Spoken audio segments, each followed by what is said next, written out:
And joining me now is Pennsylvania Democratic Senator John Fetterman. Senator Fetterman, thank you so much for being here. We really appreciate it. Oh, well, thanks for having me here. Well, we have a lot to get to. Let's start off with the midterms. We are 5 months out from the general election in November. Leader Chuck Schumer says he is confident Democrats have multiple paths to flip the Senate. Do you share his confidence, Senator?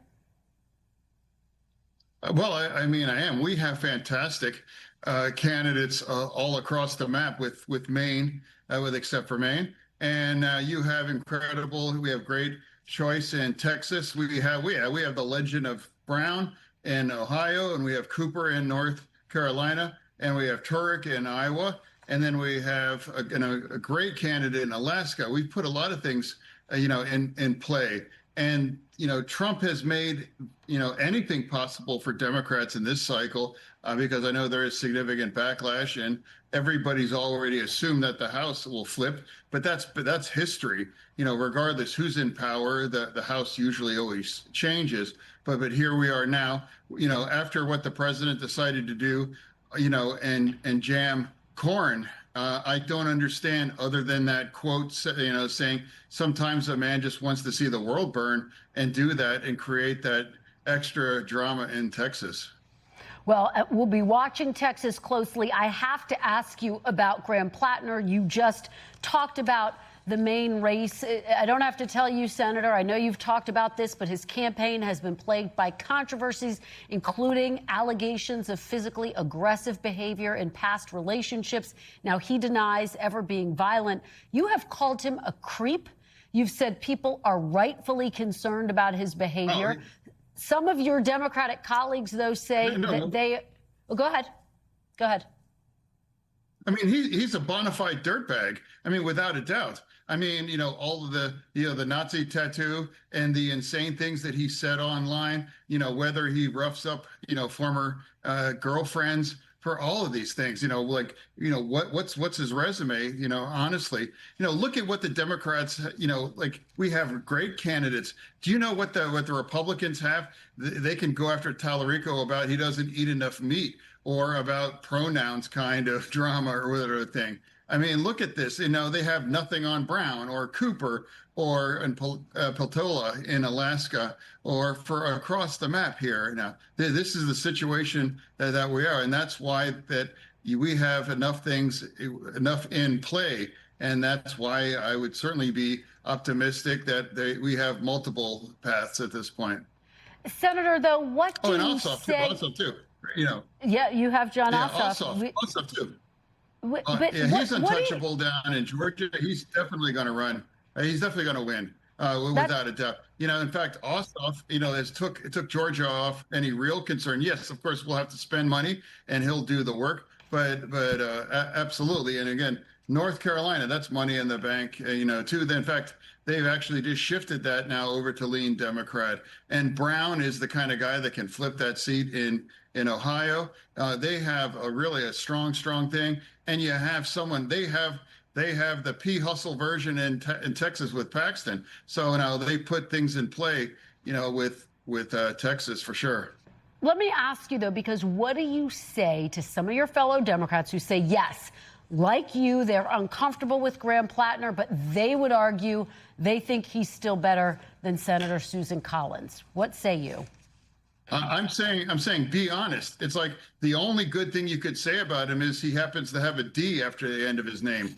Otherwise, what are you going to brag about him? Is it about his Nazi ink? Is it that he used to mock American heroes that don't deserve to live, or he rough up former ex-girlfriends for all of these things? So for me, like if I was hearing that. Well, at least he's a Democrat, and that's where we are, because otherwise. Let me ask you, because he actually invoked your name, and he's actually not even a Democrat. He's a communist. Yeah, that's right. He's a communist. So that's what I'm saying. He's the guy that claims that white people in Maine are all racist and stupid. I mean. Let me ask you about what he has said about you. This is what he said about you at a recent town hall. I want to give you the opportunity to respond. He says, I get a lot of criticisms. I get a lot of criticisms about the way this government functions, but in order for us to make it functional, we're gonna have to do stuff. And you can't just go down there and be John Fetterman and just sort of be, and he uses an expletive. What's your response to that criticism, Senator? Oh, I'm devastated. I'm devastated. Like the guy that, the tough guy that roughs up, ex-girlfriends and the guy with the Nazi tattoo and all those things. So for me, like, I'll take everything he says as a badge of honor. And he's going to find out, like once, if he does win, he's going to find out he's going to be 100 out of 100. And now, you're not going to drag Jeff Bezos in. You're not going to, he was bragging, I'm going to get arrested. Go ahead, go be a dick and go get arrested. They'll love it. They'll love it, here in the Senate now. So that's here we are. And, I'll be the Democrat to call it what it is. And you will see me saying only positive things about these incredible Democrats and these candidates that are here in the map right now. Well, and we should note he has denied any violence against past girlfriends. He says he didn't know the meaning of the Nazi tattoo. That's what he does. He lies about everything. So you don't buy his denials. What I'm saying, it's like this is a guy that's been dropping dick pics on Kick for a decade. And now you're a journalist. You all know what Kick is for, and they have significant problems about being, the predators playground for there. Why can't someone, perhaps you, ask him, why did you choose Kick of all the different apps? Why did you choose Kick?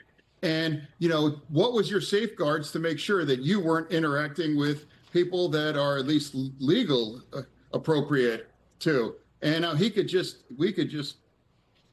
drop it. He could just release all of those kinds of texts and he could explain it for everybody. He could clear it all up. But right now, this is what I'm saying. Like, he's an unknown guy that's been lying about his character and his record ever since. Now, I'm sure there'll be more shoes to drop, and it's only June. Well, to your point, we have invited him on this program. He has an open invitation and would like to be able to ask him some pressing questions. Let me switch to the war in Iran. President Trump says a deal is imminent. Do you think, Senator, a deal is within reach? What have you been told?